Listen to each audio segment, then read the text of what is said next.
ఈ వార్తలు మీకు అందిస్తున్నది తెలంగాణ రిపోర్టర్ న్యూస్ ఛానల్. నమస్కారం.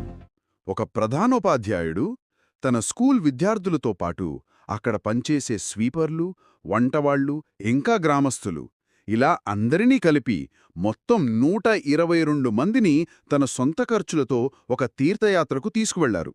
ఇది మనం రోజు వినే వార్త కాదు కదా. అస్సలు కాదు. ఇలాంటి ఒక మంచి పని జరిగినప్పుడు అది కేవలం ఒక వార్తగా మిగిలిపోవడానికి, మనందరికీ స్ఫూర్తినిచ్చే ఒక పాఠంగా మారడానికి మధ్య చాలా తేడా ఉంటుంది. సరిగ్గా. ఆ తేడా ఏంటి? ఒక సంఘటనలోని లోతైన అర్థాన్ని ఎలా తెలుసుకోవాలి? అంటే మనం కేవలం ఏం జరిగింది అని కాకుండా అసలు ఎందుకు జరిగింది, దీని ఫలితమేంటి అని అడిగినప్పుడే అసలు విషయం బయటపడుతుంది. సరిగ్గా అదే మనం ఈరోజు చేయబోతున్నాం. మన దగ్గర అభ్యుదయ కవి నండి శ్రీనివాస్ గారు రాసిన ఒక కథనముంది. ఓ, మంచి ఆధారం దొరికినట్టే. అవును. కరీంనగర్ జిల్లా చాకుంట జిల్లా ప్రజాపరిషత్ పాఠశాల హెడ్మాస్టర్ కలికూట తిరుమల గారు చేసిన యాత్ర గురించే ఈ కథనం. దీన్ని ఆధారంగా చేసుకుని ఈ సంఘటన వెనుక ఉన్న అసలు పాఠాన్ని మనం వెలికితీద్దాం. తప్పకుండా. అసలు ఆ యాత్ర పేర్లోనే చాలా విషయం ఉంది కదా.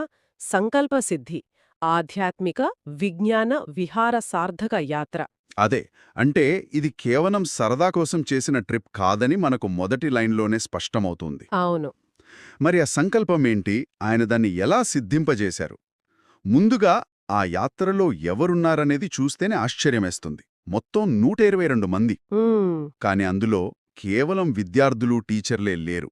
స్కూల్లో పనిచేసే స్వీపర్లు, వంటవాళ్లు, చివరికి కొంతమంది గ్రామస్తులు కూడా ఉన్నారు. ఇక్కడే ఈ కథ మామూలు వార్తాస్థాయిని దాటిపోతోంది. ఇది కేవలం దానం గురించిన విషయం కాదు. ఇది సామాజిక సమానత్వం గురించి. నిజమే. మన సమాజంలో వృత్తిని బట్టి గౌరవం ఇచ్చే ఒక అదృశ్యమైన గోడ ఉంటుంది. ఒక హెడ్ మాస్టర్ ఆ గోడను బద్దలు కొట్టి తనతో పనిచేసే ప్రతి ఒక్కరిని వాళ్ల హోదాతో సంబంధం లేకుండా ఒకే కుటుంబంలా చూశారు. తన కుటుంబంగా భావించి నడిపించడం అసామాన్యం అని మొదలవుతోంది. ఆ వాక్యం ఈ మొత్తం యాత్ర సారాంశాన్ని చెబుతోంది. అయితే అందరినీ సమానంగా చూడటమనేది ఒకెత్తు.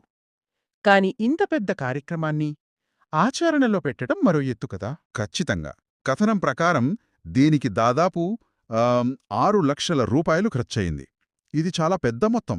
నిజమే. ఆ మొత్తం ఆయనే భరించారా?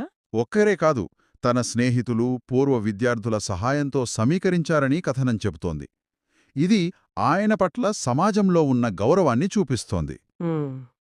అయితే ఇక్కడ మనం మరో కోణంలో కూడా ఆలోచించాలి. చెప్పండి.